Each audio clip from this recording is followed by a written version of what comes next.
새벽에 만난 하나님 오신 여러분들을 축복하고 환영합니다. 기도하겠습니다. 아침에 하나님을 만나니 하루를 시작하려는데 마음이 든든합니다. 그리고 다시 생각해보니 너무너무 감사합니다. 하나님으로 말미암아 이런 힘이 생깁니다. 고아와 같이 내버려 두지 아니하시고 홀로 이 세상을 살아가지 않게 하셔서 말씀으로 무장시켜주고 오늘 하루를 하나님과 동행할 수 있는 기회로 주시니 감사합니다. 말씀의 능력 안에 내가 진지하게 엎드려지고 굴복하고 그리고 하나님을 만나는 기쁨을 얻기 원합니다. 주실 은혜를 기대하며 예수님의 이름으로 기도합니다. 아멘. 오늘 말씀은 마가복음 5장입니다. 마가복음 5장 1절에서 13절까지의 말씀을 같이 보도록 하겠습니다. 마가복음 5장 1절에서 13절입니다. 우리 같이 1절부터 읽겠습니다. 예수께서 바다 건너편 거라사인의 지방에 이르러 배에서 나오심에 곧 더러운 귀신 들린 사람이 무덤 사이에서 나와 예수를 만나니라. 그 사람은 무덤 사이에 거처하는데 이제는 아무도 그를 쇠사슬로도 맬 수 없게 되었으니 이는 여러 번 고랑과 쇠사슬에 매었어도 쇠사슬을 끊고 고랑을 깨뜨렸음이로다. 그리하여 아무도 그를 제어할 힘이 없는지라. 밤낮 무덤 사이에서나 산에서나 늘 소리 지르며 돌로 자기의 몸을 해치고 있었더라. 그가 멀리서 예수를 보고 달려와 절하며 큰 소리로 부르짖어 이르되 지극히 높으신 하나님의 아들 예수여, 나와 당신이 무슨 상관이 있나이까? 원하건대 하나님 앞에 맹세하고 나를 괴롭히지 마옵소서 하니, 이는 예수께서 이미 그에게 이르시기를 더러운 귀신아 그 사람에게서 나오라 하셨습니다. 이에 물으시되 내 이름이 무엇이냐 이르되 내 이름은 군대니 우리가 많음이니이다 하고 자기를 그 지방에서 내보내지 마시기를 간구하더니 마침 거기 돼지의 큰 떼가 산 곁에서 먹고 있는지라. 이에 간구하여 이르되 우리를 돼지에게로 보내어 들어가게 하소서 하니 허락하신대 더러운 귀신들이 나와서 돼지에게로 들어가매 거의 2,000마리 되는 떼가 바다를 향하여 비탈로 내리다라 바다에서 몰사하거늘 치던 자들이 도망하여 읍내와 여러 마을에 말하는 사람들이 어떻게 되었는지를 보러 와서. 아멘. 어제 본문에서는 예수님과 제자들이 갈릴리 바다를 배를 타고 건너서 건너편 마을에 가자라고 해서 가는 사이에 풍랑을 만났던 일입니다. 그리고 그 풍랑을 만난 일 이후에 이제 도착한 곳이 바로 지금 거라사라는 지역, 그 지방에 도착을 했습니다.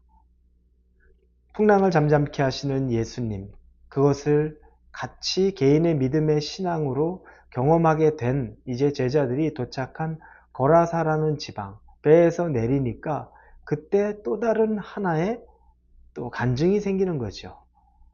예수님의 일을 보게 되는 겁니다. 그건 그 지역에 사는 사실은 귀신 들린 무시무시한 사람입니다. 그 사람은 무덤 사이에서 살고 있었다고 말하는데 누구도 그 사람을 제어할 힘이 없습니다.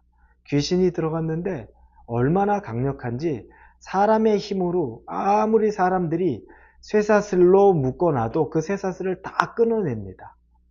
그러니 그건 사람의 힘이 아니죠. 그 안에 있는 귀신이 그를 완전히 덮고 있습니다. 나중에 예수님께서 그 귀신에게 나가라 말씀하시면서 너 누구냐라고 말하니까 군대, 레기온이라고 써 있는데 레기온 그러면 대략 6,000명 정도 되는 그 군단을 레기온 정도라고 말을 합니다. 그러니까 어마어마한 귀신의 세력이 그 한 사람에게 들어가 있었던 겁니다. 사람이 제압을 못해요. 그런데 그 사람의 삶이 얼마나 불쌍한지 몰라요. 사람이 무덤 사이에서 살면서 온종일 밤과 낮으로 소리 지르고 괴로워하고 돌 가지고 자기 몸을 막 긁어대고 견디지 못하는 겁니다. 여러분, 마귀가 역사한다는 것, 사단이 우리 안에 역사한다는 것 바로 이렇습니다. 저는 돌 가지고 내 몸을 긁는 일이 없는데요. 저는 그렇게 소리 고래고래 지르지 않는데요. 형태가 다르죠. 그러나 사단은 결국에 소리를 고래고래 지르지 않고 돌로 내 몸을 긁지 않아도 내가 살아가는 것, 정말 견딜 수 없는 그런 짓눌려져 있는 환경, 바로 사단이 우리를 지배하는 것이 바로 그런 모습입니다. 한 예가 이렇다는 거죠. 그 사람 굉장히 안타깝습니다.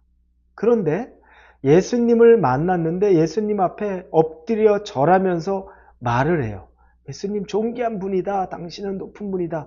그런데 핵심은 뭐냐면 나를 괴롭게 하지 마소서라고 말을 합니다. 참 신기합니다. 사실 앞으로도 그렇고 우리가 나중에도 보겠지만 예수님을 만난 사람들은 가졌던 괴로움이 치유가 되지요. 회복이 됩니다. 그런데 이 사람은 예수님을 만날 때 나를 괴롭게 하지 마소서라고 말합니다.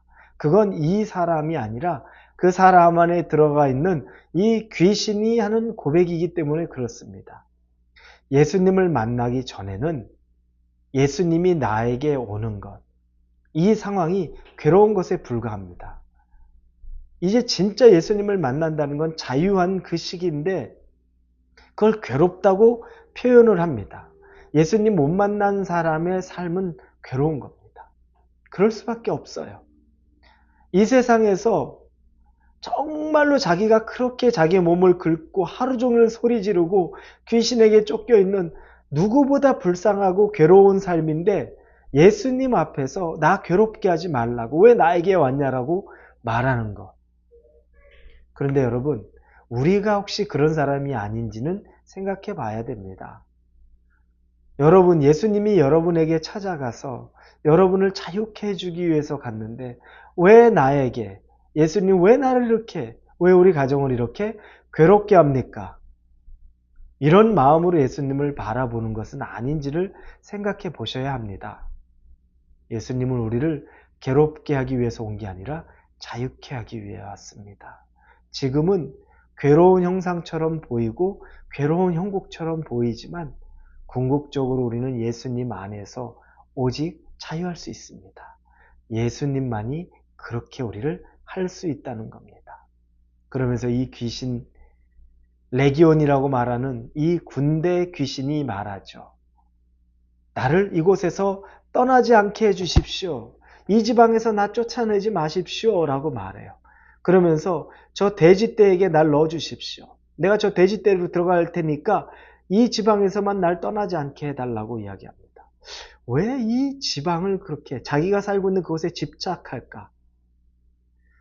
여러분, 마귀는요, 자기에게 익숙한 곳, 자기가 지금 있는 곳에서 잠시 나가는 것 같아도 그곳에 계속 머물고 싶어 하는 것이라는 걸 우리가 짐작하게 됩니다. 우리 안에 여러분이 이건 죄야, 나 이건 끊어내야 돼, 그렇게 해서 우리가 정리를 잘 했는데 나중에 어느 시점 되면 끊었다고 생각했는데 다시 재발되기도 하고 다시 그 유혹에 넘어가기도 하는 일들, 우리가 종종 많이 경험합니다. 생각해보면 마귀가 자기가 한번 거했던 걸 포기하고 싶지 않은 거예요. 다시 들어가서 조그만 기회가 있으면 다시 거기 들어가서 살고 싶은 거예요. 여러분, 이게 마귀의 습성입니다. 우리 안에 사단의 역사가 그렇습니다. 여러분, 그래서 우리가 깨끗이 우리의 자리를 청소한 이후에는 예수님의 것으로 완벽하게 거기를 채우지 않으면 나중에는 더 많은 귀신이 들어온다고 말하던 이 복음서의 내용이 있죠. 여러분이 여러분의 죄악을 끊어내고 예수님의 은혜로 여러분 안에 있는 것들을 쫓아냈다면 그 안에 빈 공간을 그대로 남기면 안 됩니다. 그 공간을 이 귀신은 떠나가고 싶어 하지 않아요.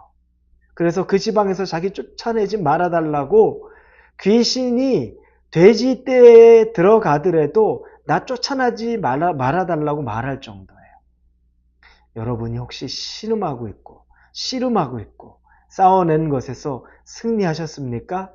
승리가 전부가 아니라 이제 그 안을 예수님의 것으로 가득 채워야 합니다. 다시는 마귀가 그 공간에 얼씬도 못할 정도로 예수님의 것으로 가득 채워야만 우리가 그 공간에서 완전한 승리를 경험하고 회복을 경험하게 되는 것을 믿으시기 바랍니다. 우리 같이 기도하겠습니다.